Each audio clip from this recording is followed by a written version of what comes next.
अंतर्राष्ट्रीय अंतरिक्ष स्टेशन से वापस लौटे भारतीय अंतरिक्ष यात्री शुभांशु शुक्ला आज मीडिया से दिल्ली में मुखातिब हुए।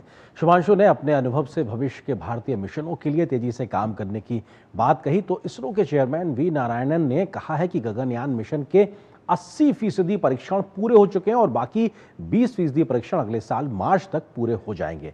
इस दौरान केंद्रीय मंत्री डॉक्टर जितेंद्र सिंह ने कहा कि साल 2025 भारत के अंतरिक्ष क्षेत्र के लिए उपलब्धियों से भरा हुआ साल रहा है। केंद्रीय मंत्री डॉक्टर जितेंद्र सिंह ने कहा है कि वर्ष 2040 तक एक भारतीय अंतरिक्ष यात्री चांद पर कदम रखकर विकसित भारत की घोषणा करेगा।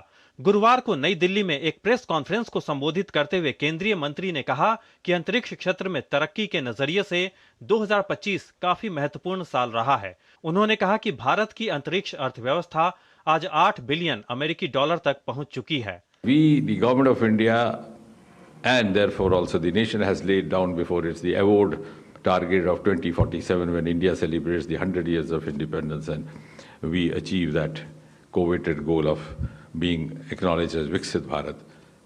But ladies and gentlemen, just 7 years before that, we'll have an Indian landing on moon and declaring from the surface of moon that took care Viksit Bharat is in the coming.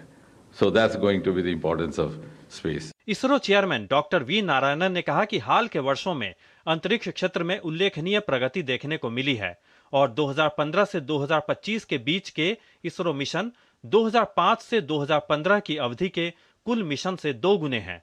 उन्होंने कहा कि Gaganyaan mission की पहली मानव रहित उड़ान इस साल के अंत तक होगी।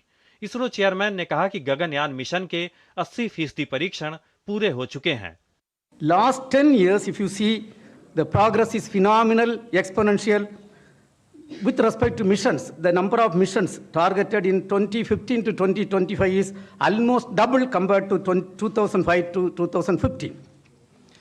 During the last 6 months, if you see, very important, 3 important missions are accomplished. International space station पर कदम रखने वाले पहले भारतीय अंतरिक्ष यात्री ग्रुप कैप्टन शुभांशु शुक्ला ने कहा कि उनके अंतरिक्ष अभियान के दौरान हासिल किए गए अनुभव गगनयान मिशन में काफी काम आएंगे।